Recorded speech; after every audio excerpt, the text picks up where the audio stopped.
Banyak orang gagal di dunia kos-kosan itu karena tidak bisa mendapatkan market yang tepat. Mereka sendiri begitu jadi kos-kosannya tidak tahu apa masalahnya, kenapa penyebabnya, kok kos-kosannya sudah dibikin sebagus mungkin tapi tidak ada customer yang datang ke sana, atau sudah membangun okupansi hanya 50% sampai 60% aja. Nah, problem utama kenapa mereka tidak bisa mendapatkan audiens yang tepat karena salah menentukan lokasinya.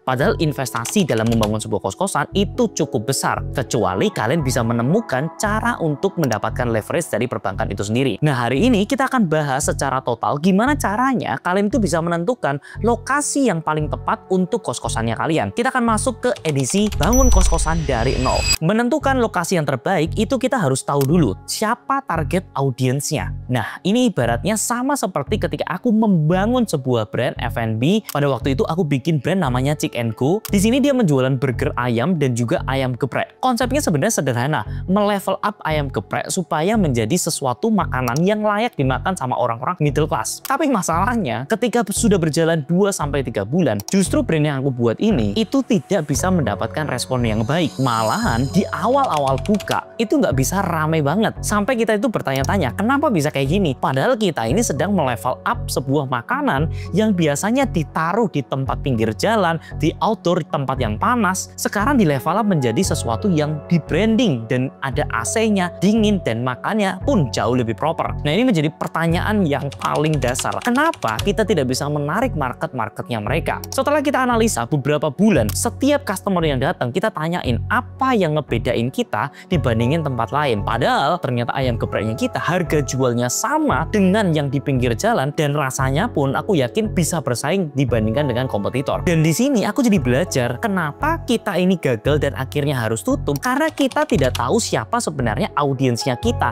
siapa target marketnya kita. Ketika kita tanya ke customer-customernya kita, mereka ini sudah punya judgement duluan. Ketika masuk tempatnya itu tertutup dengan kaca, harus dibuka, harus ada AC-nya, dingin. Itu sudah jadi judgementnya mereka. Mereka kalau mau makan murah, ya mereka harus ada di pinggir jalan. Nah, ini adalah market yang akhirnya kita itu jadi belajar bahwa kita itu harus tahu dulu audiensnya kita siapa dan mereka itu terbiasa seperti apa. Nggak bisa kita paksain, mereka justru memang lebih senang di tempat-tempat yang panas, yang beroutdoor. Jadi hal-hal yang seperti ini tidak pernah terpikirkan sebelumnya sebelum membangun sebuah brand. Harus tahu dulu siapa audiens yang pengen kita dapatkan ketika membangun sebuah kos-kosan. Nah, di sini ada 5 kunci ketika kalian itu mencari lokasi yang tepat. Yang pertama, kalian itu cari di pusat keramaian. Kawasannya kalian bisa pilih mau dekat kampus, pabrik, ataupun dekat dengan perkantoran. Kalau dari pengalaman yang sudah aku jalani, kebetulan aku hanya mencoba di 2 segmen, yaitu adalah mahasiswa dan juga perkantoran. Setelah aku ngecek, ternyata turnover yang paling tinggi itu adalah di bagian perkantoran. Mungkin ini nggak akan relate di semua tempat ya, karena kondisi kos-kosanku kebanyakan adalah di Jogja. Nah, untuk kos-kosan dengan harga 2 juta, yang bisa afford adalah orang-orang level manager. Dan sangat-sangat jarang orang itu di level manager di Jogja. Mereka ini biasanya adalah rantauan yang harus mentraining karyawan-karyawan yang ada di Jogja ini. Makanya, turnover dari tempat yang di daerah perkantoran itu jauh lebih cepat dibandingkan dengan kos-kosan di daerah mahasiswa itu sendiri. Jadi kalau aku prefer itu di daerah kos-kosan yang banyak kampusnya atau daerah perkantoran, aku lebih suka di daerah kos-kosan yang banyak kampusnya. Karena ketika orang stay, kebanyakan dari mereka itu bisa tahan sampai 2 tahun, sampai 3 tahun, bahkan sampai ada yang lulus sekalipun masih ada di kos-kosannya kita itu. Nah, yang kedua, hindari cari lahan atau cari properti di daerah yang jalannya itu premium. Ada salah satu alumni yang datang mengikuti workshop First Class Investor School, di mana dia itu datang dan cerita kalau misalkan dia ini barusan banget membeli tanah yang harga per meternya itu sudah 30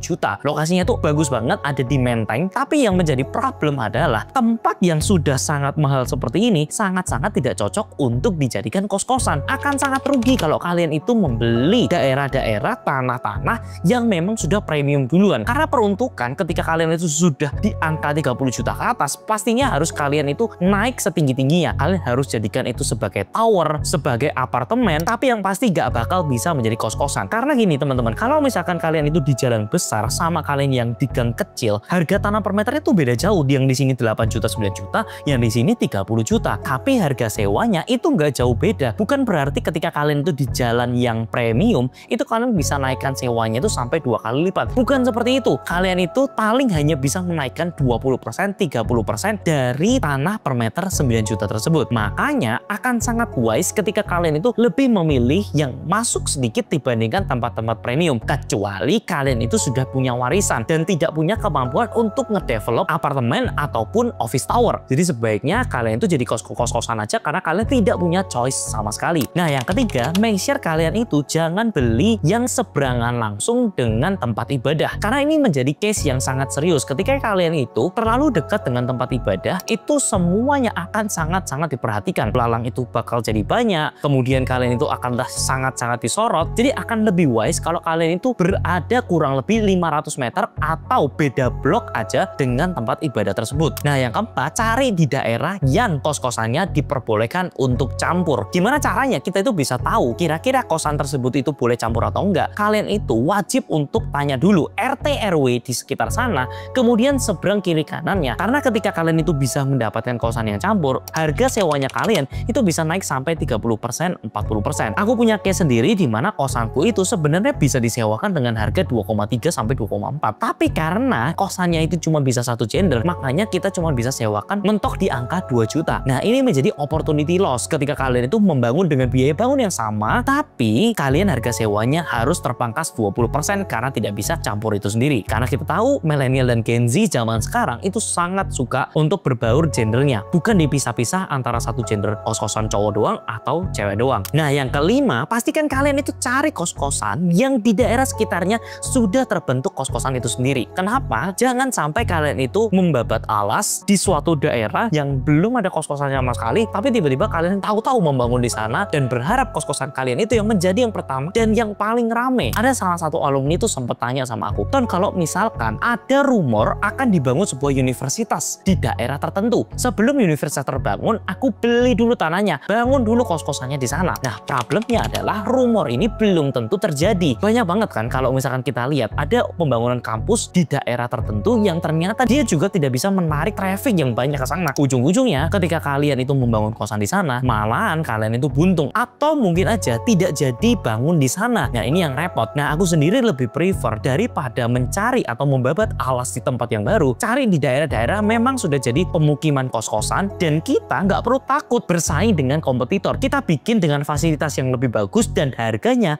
bersaing ataupun lebih tinggi sedikit, nggak masalah. Karena demand-nya itu benar-benar sangat-sangat besar. Apalagi di zaman sekarang, milenial dan Gen Z itu sangat tidak tertarik untuk membeli properti. Jadi kedepannya ini bakal jadi jauh lebih bagus lagi dan jauh lebih growing lagi. Makanya kalau kalian perhatikan, sekarang itu pembangunan kos-kosan, renovasi rumah tua dari kos-kosan itu menjadi sangat-sangat banyak. Dan pastinya itu adalah peluang bagi kita bahwa ternyata marketnya itu begitu besarnya dan semuanya itu rame. Tapi make sure teman-teman, sebelum kalian itu punya mimpi untuk memiliki kos-kosan yang pertama kalian itu belajar dulu ilmunya supaya kalian itu gak boncos. Sama seperti alumni yang kemarin sudah membeli tanah per meter 30 juta. Atau alumni yang sebenarnya ketika membeli belum tahu peruntukannya, target marketnya seperti apa, dan ketika sudah dibangun baru mereka masuk ke dalam kelas, mereka itu bingung banget untuk cara ngisinya. Dan ketika mau diiklankan seperti apapun tidak bisa maksimal. Kena buat teman-teman yang tertarik, kalian tuh bisa masuk ya ke dalam workshop First Class Investor School yang selalu aku adakan setiap 2 bulan sekali. Buat teman-teman yang tertarik, kalian bisa segera daftar karena harganya kita itu setiap tahun selalu naik. Jadi pastikan kalau kalian itu membeli di harga yang sekarang, karena setiap tahun ya kita selalu upgrade benefit-benefitnya seperti gerbek kos-kosan yang sering aku adakan setiap 2 bulan sekali itu. Nah, segitu aja teman-teman, semoga video ini bisa bermanfaat buat kalian semua dan kalian itu tidak salah lagi dalam menentukan lokasi pertamanya kalian. Dan teman-teman, thank you for watching. Seperti biasanya, semua akan properti pada waktunya, and I'll see you in the next video guys. See ya.